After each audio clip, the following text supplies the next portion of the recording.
صفحة 99. أعوذ بالله من الشيطان الرجيم. بسم الله الرحمن الرحيم. وإن امرأة خافت من بعلها نشوزا أو إعراضا فلا جناح عليهما أن يصلحا بينهما صلحا. بسم الله الرحمن الرحيم. رب اشرح لي صدري ويسر لي أمري واحلل عقدة من لساني يفقه قولي. اللهم صل وسلم وبارك على سيدنا محمد وعلى آله وأصحابه الطيبين الطاهرين. وبعد، القرآن الكريم مبني على الإنصاف. في هذه السورة الكريمة وفي آيات سابقة تكلم القرآن عن نشوز المرأة. قال: واللاتي تخافون نشوزهن فعظوهن واهجروهن في المضاجع واضربوهن، إلى آخر الآيات. وفصلنا فيها تفصيلا يليق بمقام القرآن العظيم فيما يتعلق بمسألة الهجر في المضجع أو العظة أو الموعظة والنصيحة، أو مسألة الضرب التي لا يقصد بها الإهانة أو لا يقصد بها الضرب المعهود عند الناس. وبينا أن الضرب هو المفارقة والابتعاد والخروج من المنزل.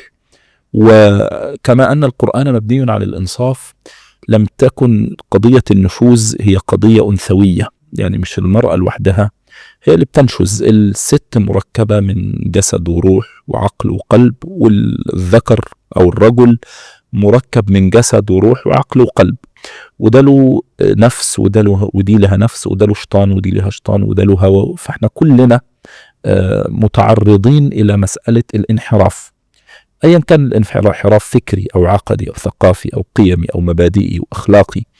وممكن تلاقي 6 مليون راجل قيميا وأخلاقيا وفكريا وثقافيا، عشان سيدنا رسول الله قال: كمل من الرجال كثير، يعني هتلاقي رجالة كتير متزنين. ولم يكمل من النساء، وبدأ يعدي بقى لستنا فاطمة الزهراء، ستنا مريم ابنة عمران، ستنا خديجة بنت خويلد، أسيا امرأة فرعون. العلماء بيقولوا من الحديث ده مش معنى كده ان مفيش ست كاملة، لا، هو الكمال موجود في الستات بس بدرجة معينة، ان لو تم الكمال عند واحدة منهن فإنها تفوق ملايين الرجال. يعني الرجالة فيها صفات كتير مشتركة من الاستيعاب والكمال والقوة والنضج والتفكير، وربنا اداله القوامة واداله العصمة واداله. والستات باعتبار ان العاطفة هي الحاكمة، فبطبيعي ان هي تبقى فيها نوع من يعني عدم الانضباط العقلي. ليه؟ لأن القلب هو الحاكم عند الست والعقل هو الحاكم عند الرجل. فربنا بيعالج المشهد، بيقول بس اللي تكتمل فيهم وتنضج نضج كامل تعدي. وقيس بقى، ما كان فرعون يعني بما له، يعني طغى في كل شيء، في العلم وفي الثقافة وفي الحضارة وفي الانحراف العقدي برضو طغى، تجاوز الحد في كل شيء. ولكن الكمال كان فين؟ كان في زوجته، هي اللي وقفت له، هي اللي ربت سيدنا موسى، وهي وقس على ذلك في التاريخ.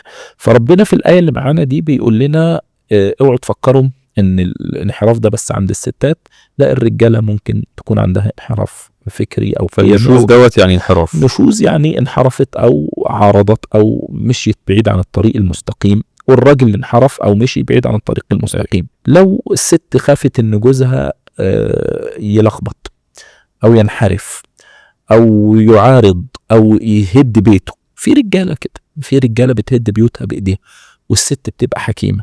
في راجل ليل نهار بيمشي مع ستات وملخبط في الحرام، وفي راجل ليل نهار بيشرب وملخبط في الحرام، وفي راجل سامي بيته وولاده على طول دراعه وما بيسألش عنه وما بيأكلهمش لقمة وملخبط. وكفى بالمرء إثما أن يضيع من يعول، ده كلام النبي. وفي رجالة كتير كده في المجتمع. لو الست حست ان هي عايزة تلملم على بيتها وعلى زوجها وعلى ولادها وعلى حالها، وخافت ان الطريق اللي هو ماشي فيه ده هيهد البيت اكتر من كده، او اعراضا، يبقى النشوز انحراف، والاعراض ما بيسمعش لحد. اعرض يعني ما حدش واخد في وشه زي ما احنا بنقول. فلا جناح عليهما هنا تعود على مين؟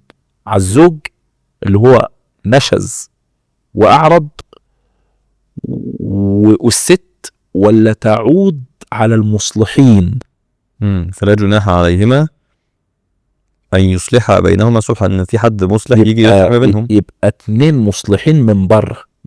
ليه؟ لأن هي هما الاتنين خصمين، أيوة. فيك الخصام وأنت الخصم والحكم، ما ينفعش. أيوة. فأنا مش هنقعد إحنا الاتنين نصلح ما بيننا. ليه؟ لأنه هو نشأز وأعرض. ما هو لو ما نشأزش وأعرض كان في يعني في أرضية للحوار بيننا. أيوة. لكن ما فيش أرضية للحوار، فبنعمل إيه؟ بزي ما هناك إن يريد إصلاحا يوفق الله بينهما. قلنا إن يريد إصلاحا للحكمين يوفق الله بينهما للزوجين. هنا نفس الموضوع، حكم من أهله وحكم من أهلها إن يريد إصلاحا يوفق الله بينهم. هو نفس الموضوع، هتبعث حكم من أهله وحكما من أهلها، أو اتنين من اللي هم بيثقوا فيهم أدبا وخلقا وعدلا وحقا يخشوا يحكموا في الموضوع. فلا جناح عليهما أن يصلحا بينهما صلحا. والصلح خير من إيه؟ خير من الفراق، وخير من الطلاق، وخير من إنه هو يسيب بيته يتهد، وخير من إنه هو يدمر سمعة ولاده، وخير كل ده الصلح خير. صح. طيب وأحضرت الأنفس الشح. من الأنفس الشح الزوجين. أنا شايفة إنه هو ظالمني وظالم ولادي وسايب بيتي وواكل حقوقي، أو شايفة إنه هو بيضيع سمعة بيته وولاده وملخبط، وأنا ليا حقوق 1 2 3 4 5، فنفسي عايزة تثبت الحق ليا، وهو شايف إن أنا مقصرة في بيته ومقصرة في حقه الشخصي ومقصرة، فنفسه الشح عايزة تثبت الحق له عليا. ما هو يعني الشح، يعني نفس الشح البخل. البخل يجي إمتى؟ ما هو أعلى مراحل الكرم الأخلاقي. أعلى مراحل الكرم إن أنا أتنازل، العفو عند المقدرة. أعلى مراحل الكرم إن أنا أدي وأنا ما معيش، أدي وأنا يعني واحد عنده 100 وواحد عنده 10، بتاع 100 طلع 10 بقيت مع 90، وبتاع 10 طلع 9 باقي مع 1. فهنا الشح هنا في الأخلاق وفي القيم وفي المبادئ وفي الاعتراف الصادق بالحقوق. ودي بقى اللي احنا بنعالجها كل يوم. بنقول يا اخوانا البيوت ما بتقومش على العدل، ويبقى مأذون أو إمام أو شيخ فاشل لما يقف يوم الفرح يقول حقي وحقك، حقوق الزوج على الزوجة ويرص صفحة، حقوق الزوج على الزوج صفحة. يا مولانا الحقوق في البيوت عقوق. البيوت ما بتقومش على الحقوق احضرت فيها الأنفس الشح، لأن كل واحد عايز يثبت لنفسه الصح، وعايز يثبت. عشان كده النهاردة قد ما انت عملت لي كذا أنا هعمل لك كذا. قد ما النهاردة كل حالات الطلاق في المحاكم. ليه حقوق؟ وهي ترفع عليه قواضي وهو يرفع عليها قواضي، وده كذاب وده كذاب. في ليه احضرت الأنفس الشح. لكن لو فهموا من الأول إن البيوت بتقوم على الإيثار ما كناش وصلنا لهنا. لو فهموا إن البيوت بتقول يبقى الحق ليا واعتذر وأقول الحق عليا ووطي راسي لحد ما الشيطان ينطفي وبعدين أعالج الغلط اللي حصل بهدوء، كانش ده حصل.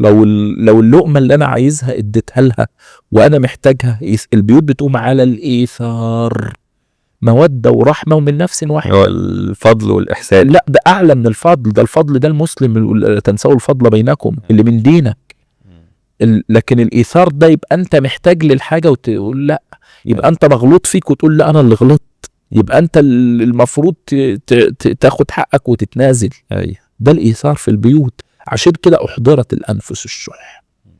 فلما تحضر الأنفس الشح يبقى لازم نفهم إن في مشكلة في الأصل، لازم نعالجها. نعمل إيه؟ لازم حد يتنازل أو إحنا الاتنين نتنازل. مش حد، عشان ما نظلمش التاني. وأحضرت الأنفس. عشان كده طالب بإيه في آخر الآية؟ وإن تحسنوا وتتقوا. الإحسان والتقوى. الإحسان ليه؟ الإحسان ده أعلى مراتب الخير والبر. فالإحسان هو إيه في المعنى ده؟ طيب ولما تحسن تتقي الله فيها وهي تتقي الله فيك، فتصون عرضك وانت تصون عرضها، وهي تصون ولادك وانت تصون ولادك، وتصون كان في بينكم عشرة، وتصون كان في بينكم في وقت من الأوقات هن لباس لكم وأنتم لباس لهن. في وقت انتوا كنتوا في فراش واحد وجسد واحد وطلع منكم طفل. يعني المعاني دي مش بسهولة أبدا في الدين. فقال وإن تحسنوا وتتقوا فإن الله كان بما تعملون خبيرا. ولن تستطيعوا أن تعدلوا بين النساء ولو حرصتم. طبعا هي الآية دي فيها بترد على أول السورة. عارفوا إن خفتم ألا تعدلوا فواحدة أو ما ملكت أيمانكم. صح. هنا قال إيه؟ ولن تستطيعوا أن تعدلوا. طيب هو أنا العدل هيتحقق ولا مش هيتحقق؟ طب العدل اللي هناك هو العدل اللي هنا ولا غيره؟ لا، العدل اللي هناك اللي هو العدل الظاهر. العدل الظاهر اللي هو ايه؟ عندي بيت وهي عندها بيت، دي ليها ليلة ودي ليها ليلة، دي ليها كسوة ودي ليها كسوة، دي بتسافر تصيف ودي بتسافر تصيف، دي كذا. ده الأولاني. لكن العدل هنا اللي هو لن تستطيعوا أن تعدلوا، اللي هو العدل الميل القلبي، لأن القلب ده مش في إيديا، القلوب بين أصبعين من أصابع الرحمن. وحضرة النبي قال اللهم إني قد عدلت فيما أملك فلا تحاسبني فيما لا أملك. اللي هو يعني الظاهر أنا عدلت فيه، لكن القلب بيميل لمين؟ يعني ده مش في إيديا. صح. فهنا قال ولن تستطيعوا أن تعدلوا بين النساء. طب ولو حرصتم، حتى لو حاولتوا يعني، حتى لو حاولت إنك تعمل دون، أنت هتجتهد فيه، بس قلبك مش هتحاول تحب كله زي بعض. بالظبط. واحنا بنقول ايه؟ حاول. يعني مش لا حاول واسعى لده. لكن بس في النهاية الإنسان أسير قلبه. صح. يعني قلبك هو الدليل، هو اللي بيوجهك. فلا تميل كل الميل. تميل لمين بقى؟ للي انت بتحبه. ما انت بتقول ايه؟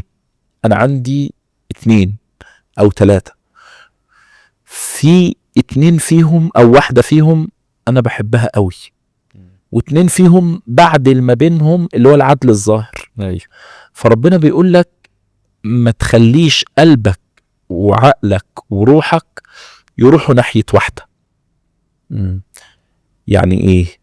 يعني خلي عندك توازن، خلي عندك نوع من الاحتواء، خلي عندك نوع من التنظيم. وإن كان قلبك مع دي ما تقولوش وما تظهروش، علشان ما تعملش أزمة عند دي وما تجرحهاش وما توجعهاش. وحاول تعالج اللي بره بقى، يعني حاول من بره تعمل بقى انت التوازن. اللي في ده خلاص احنا عرفنا انه مش في ايدك، واتفقنا انك مش هتتكلم فيه ومش هتجرح اللي قدامك ومش هتوجعه. احنا حتى كآباء وأمهات ما ينفعش لو انت بتحب واحد تبين لاخواته انك بتحبه اكتر منه، ليه؟ بتأذيهم نفسيا وبتطلع عندهم عقد نفسية. صح. يعني حتى في العلاقات ما بين الاخوات ما ينفعش تبين، لا ده من جواك ومن قلبك ماشي، حب، مش همسك قلبك، لكن من بره خلي عندك توازن وخلي عندك عدل وخلي عندك ايمان بالله سبحانه وتعالى، عشان لما التانية هتتوجع وتحس انك ميال لدي قوي، وقلبك هنا وجسمك هنا وروحك هنا وعقلك هنا، وطول ما انت بتتكلم دي اكلتني، دي لبستني، دي شربتني، دي عملها لي، دي بحب، دي اكلها، ده ما اعرفش ايه، انت بتعمل ايه؟ انت بتموت مشاعر التانية وبتجرح مشاعر التانية. فهتعمل ايه؟ هتحولها لبيت وقف، فهتبدأ هي فتذروها كالايه؟ معلق. لا هي متجوزة يعني لا لاقيه ان هي بتديك اللي انت نفسك فيه، ولا بتاخد منك اللي هي نفسها فيه، فانت مش راضي عن اللي هي بتديهولك ومش متكفي بيها، انت واخد من التانية وشبعان، وهي في نفس الوقت مش راضية باللي انت بتقوله لها، ما انت عمال تخبط فيها بانك بتمدح في التانية. صح. وده مش عقل.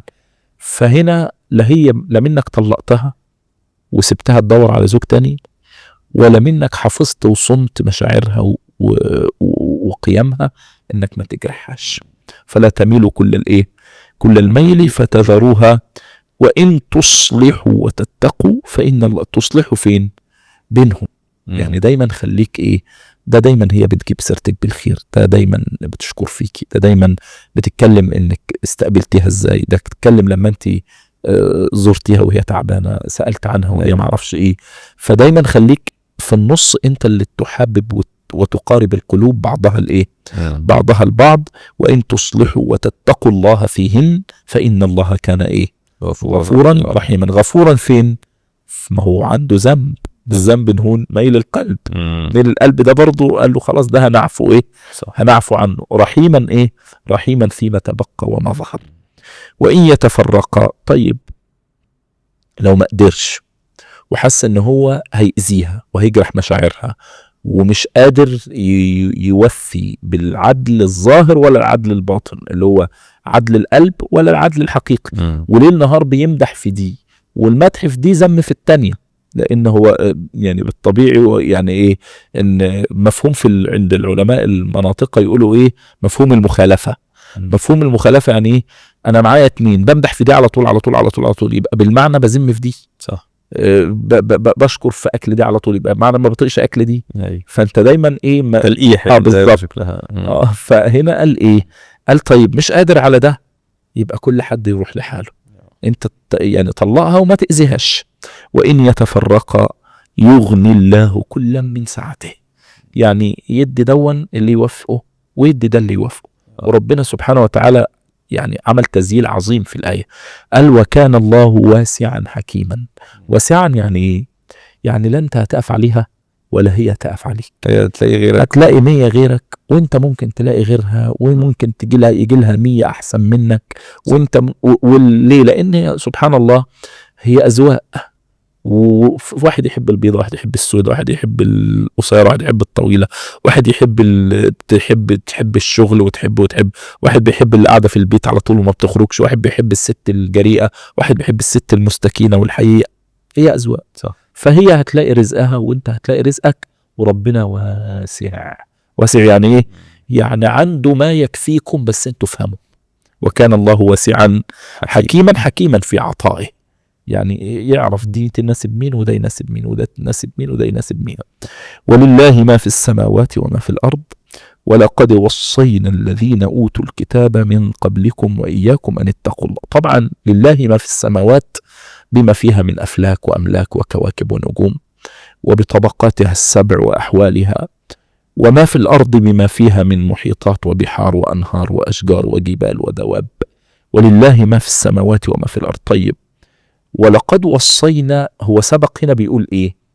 مقدمة الآية بيقول اللي فوق واللي تحت ملكي. ده من وسع ربنا. كويس. ايوه كان الله واسعا حكيما ولله ما في ولله ما في السماوات وما في الأرض. طيب لله ما في السماوات وما في الأرض، انتوا جيتوا الأول ولا هم جم الأول؟ يعني احنا كبني آدمين جينا قبل السماء والأرض ولا السماء والأرض الأول؟ حلو قوي. السماء والأرض جت الأول. صح. وجهزها لنا ومهدها لنا وفرشها لنا وعمل لنا فيها الذي خلقكم والذين من قبلكم لعلكم تتقون. الذي جعل لكم الأرض فراشا والسماء بناء وأنزل من السماء ماء فأخرج به من الثمرات رزقا لكم فلا تجعلوا لله أندادا وأنتم تعلمون. طيب كل التمهيد ده ليه؟ عشان يقول ولقد وصينا الذين أوتوا الكتاب من قبلكم وإياكم أن اتقوا الله. يبقى السماء والأرض بما أملكه فيها وما أرسلتكم عليها، أنتوا جايين من أجل هدف. الهدف مش التقوى، احنا اتكلمنا فيه قبل كده لو تفتكر في سورة البقرة، اعبدوا ربكم الذي خلقكم والذين من قبلكم لعلكم تتقون. قلنا التقوى مش هدف، مش غاية، التقوى وسيلة. الغاية هي ايه؟ المحبة. المحبة ليه؟ من يرتد منكم عن دينه فسوف يأتي الله بقوم يحبهم ويحبونه. واتكلمنا في مفهوم علاقة الحب ان كل الأرواح، الوجود كله أرواح. احنا كبني آدمين فينا أرواح، الحيوان فيه روح، الجماد فيه، النبات فيه روح، الجمادات فيها أرواح. يعني الجماد نفسه فيه روح لأن كل قد علم صلاته وتسبيح. الفرق ان انا مش شايف الروح دي او مش شايف، لكن الارواح اللي انا شايفها غيري زي الطير والحيوان والنبات والسمك وما اعرفش ايه. كل بس هل هي روحي زي روحها؟ يعني روح الانسان زي الارواح دي؟ لا، هم فيهم روح الامر، لكن احنا فينا روح الخلق. فاذا سويته ونفخت فيه من روحي، دي روح الخلق. لكن هم روح الامر، انما امره اذا اراد شيئا ان يقول له كن. لكن روح الخلق سرها المحبة. عشان كده فسوف يأتي الله بقوم يحبهم ويحبونه. لأن هو أنت بتعبده ليه؟ عشان بتحبه. هو لما تقول لي أنا أعرف سيدي محمد، خاطر سيدي محمد بيحب الأكل الفلاني، أو سيدي محمد يعرف إن السيد بيحب يقعد في المكان الفلاني، فيقول لي والله أنا عازمك في المكان الفلاني يعني. وأنا أقول له أنا حبيب إنك الحاجة دي بتحبها ما أعرفش إيه، فأنا بطوعك. والزوج والزوجة والأخ والأخت والعلاقات كلها الاجتماعية، الطاعة فيها نجمة عن إيه؟ عن حب. وأنا لو ما بحبوش مش هعمله اللي بيحب، مش هسمع كلامه، مش هروح المشوار اللي هو عايزه، مش همشي معاه مكان ما هو عايز. لكن لما بحبه بسلم له نفسي. عايز تاكل إيه؟ عايز نلبس إيه؟ عايز أشرب إيه؟ عايز نروح فين؟ عايز نسافر فين؟ عايز نتفسح فين؟ عايز إيه؟ عايز إيه؟ عايز إيه؟ دايرته حب. فالعبادة نجمة عن ايه؟ عن حب. عشان كده هنا قال ايه؟ وصينا الذين اوتوا الكتاب من قبلكم، اوتوا الكتاب اللي هم اليهود والنصارى، واياكم اللي هم المسلمين، ان اتقوا الله. فربنا بيوصينا ان احنا نتقي ربنا علشان نحبه. بالظبط، عشان الوقاية دي تؤهلكم لحبه. انك تجعل ما بينك التقوى، ان تجعل بينك وبين ما يغضبه وقاية. طب ليه وقاية يا رب؟ قال عشان انت بتحبني فانت بتسمع كلام بس. فقال وإن تكفروا والعياذ بالله، تجحدوا نعمه وتكفروا فضله، فإن لله ما في السماوات. خلي بالك بقى، هي 3 مرات تتكرر في الآية. في الأول الآية لله ما في السماوات وما في الأرض. هتسمعوا الكلام؟ طيب سمعتوه ماشي، طب ما سمعتوهوش. وإن تكفروا فإن لله ما في السماوات وما في الأرض وكفى بالله وكيلا. وكان اللي جاي اللي بعدها وكفى بالله وكيلا. وكان الله غنيا حميدا. حلو، ده رقم 2. فربنا غني عنكم حميدا مستوجب أن يحمد من خلقه بكم أو من غيركم، لأنه هو أول من حمد، فقال الحمد لله رب العالمين. والخلق كله في دائرة الحمد، شفتوهم أو ما شفتهمش. طب وانتم؟ لا اوت. اطلع بقى وكمل الآية اللي بعدها تاني. ولله ما في السماوات وما في الأرض وكفى بالله وكيلا. دي تالت. يبقى الأولانية خالص ولله ما في السماوات وما في الأرض ولقد وصينا. التانية ولله ما في فإن لله ما في السماوات وما في الأرض وكان الله غنيا، لو انتوا كفرتم. طب ولو كفرتم بقى ولله ما في السماوات وما في الأرض وكفى بالله ايه؟ وكيلا. هو مش محتاج حد يتوكل عنه، هو كفى به وكيلا عن نفسه. طيب لما كفى به وكيلا عن نفسه، إن يشأ يذهبكم. هنا إشكالية، مش هيخسر حاجة لو انتوا مش موجودين. ده خطيرة جدا. عارف يعني ايه إن يشأ يذهبكم أيها الناس ويأتي بآخرين؟ وإن تتولوا يستبدل قوما غيركم ثم لا يكونوا أمثالكم. عشان كده من دعوة أهل الله اللهم استخدمنا ولا تستبدلنا. نعمة من ربنا انك تستخدم، نعمة من ربنا انك تبقى عبد، نعمة من ربنا انك تبقى طائع، نعمة من ربنا انك تبقى بار، انك تبقى محسن، انت لو تصدق، انك تساعد محتاج، انك تأكل انك اوعى في لحظة من اللحظات نفسك تضحك عليك، هتسلب. لو يعني نعوذ بالله من السلب بعد العطاء، لو سلبت هتضيع. عشان كده إن يشأ يذهبكم أيها الناس ويأتي بآخرين. آخرين بقى إيه؟ هو عارفهم ومأهلهم. الناس تانية تتقي الله وتحب. بالظبط، وتقوم بالرسالة صح. وكان الله على ذلك قديرا. صيغة فعيلة. قدير، مش قادرا، لا ايه، قدير. من كان يريد ثواب الدنيا فعند الله ثواب الدنيا والآخرة. بتدور على دنيا؟ ما هو أي إنسان في الدنيا حاجة من الاتنين، يا بيدور على دنيا يا بيدور على آخرة. وفي واحد بيقول لا، أنا عايز آتنا في الدنيا حسنة وفي الآخرة حسنة وقنا عذاب النار، أنا عايز أطلع بصنف ثالث.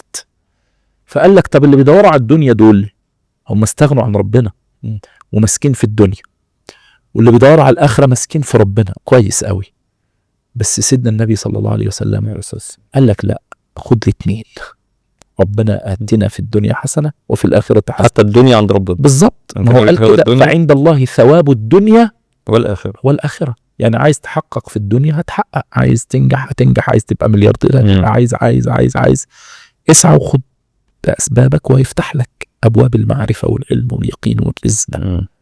والآخرة أبواب العطاء والرضا والفتح والقبول. من كان يريد ثواب الدنيا فما تخليكش، يعني بيقول لك انت ضيق ليه، انت قافلها ليه، ما هو فاتحها لك دنيا وآخرة، انت باصص تحت رجليك ليه؟ فعند الله ثواب الدنيا والآخرة وكان الله سميعا لدعائكم بصيرا بأعمالكم.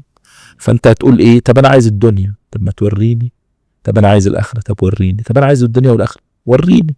سميعا لما يطلب الدنيا بني آدم، كل واحد ربنا عارف نيته. أنا جاي أقول دين ربنا للناس، أنا قصدي منه الدنيا ولا قصدي ربنا؟ صح. طب الجواب يتطلب عمل. بالظبط. طب أنا قصدي الدنيا وقصدي ربنا. هو سامع نيتي بس بصير بعملي على أرض الواقع. وكان الله سميعا بصيرا، والله أعلى وأعلم بمراده، والحمد لله. الحمد لله.